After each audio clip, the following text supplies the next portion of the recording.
మనకి కంటైనర్లు అంటే వాళ్ళు ఎవరు చెప్పక్కర్లేదు. ఈ సినిమాల్లో నోట్ల కట్టలతో కంటైనర్లను చూశాక అవే కంటైనర్లు అంటే. వాస్తవంగా భారతదేశం 6,00,000 కోట్ల రూపాయలు ప్రతి ఏడాది అద్దె కడుతుంది కంటైనర్లకి. 6,00,000 కోట్లు. అత్యధికంగా లబ్ధి పొందుతున్నటువంటి దేశం చైనా. వాళ్ళు అద్దెలకు ఇస్తున్నారు. వాళ్ళు కంటైనర్లు తయారు చేసి. మన దగ్గర ఏంటి ప్రాబ్లం అంటే కంటైనర్ల తయారీ లేదు. చైనాలో తయారీ ఉంది. ఇదివరకు రష్యాలో, ఉక్రెయిన్‌లో కూడా ఉండేది కానీ ఇప్పుడు యుద్ధం కారణంగా ఆగినాయి. కంటైనర్లని అమెరికా దగ్గర కూడా లేదు. అమెరికా కూడా వేరే దేశాలతో తయారు చేసి తెప్పించుకుంటుంది. థర్డ్ వరల్డ్ కంట్రీస్‌లో తయారు చేయించుకోవాలి. ఆఫ్రికా ఇట్లాంటి చోట్ల ఉంది. ఇప్పుడు నరేంద్ర మోడీ దాని మీద సీరియస్‌గా కాన్సంట్రేట్ చేశారు. మనకి ఆంధ్రాలో కూడా అవకాశాలు ఉన్నాయి. తెలంగాణలో కూడా అవకాశాలు ఉన్నాయి. సద్వినియోగం చేసుకో. ఆంధ్రాకైతే అత్యంత అవకాశాలు ఉన్నాయి. ఎందుకంటే మనది 1000 కిలోమీటర్ల సాగర తీర ప్రాంతం. కంటైనర్లు తయారు చేసే వాళ్ళు ఎక్కువగా షిప్పులకే మెయిన్ అది.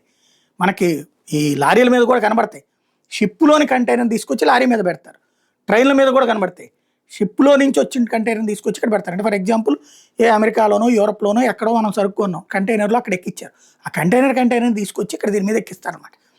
ఈ కంటైనర్ తీసేస్తే మరి అక్కడికి ఇంకోటి పంపించాలి కదా! అది దొరకట్లేదు. అద్దెలు విపరీతంగా 6,00,000 కోట్లు అనమాట మనం భారతదేశం ఖర్చు పెడుతుంది ప్రతి ఏడాది. దాన్ని ఇప్పుడు భారతదేశంలో కంటైనర్ల తయారీ ప్రపంచంలో 2% మాత్రం మన దగ్గర ఉన్నాయి. కానీ వినియోగం మాత్రం మన దాదాపు 30% ఉన్నాయి. ఈ నేపథ్యంలో కంటైనర్ల తయారీ మీద సీరియస్ దృష్టి సారిస్తోంది మోడీ సర్కార్.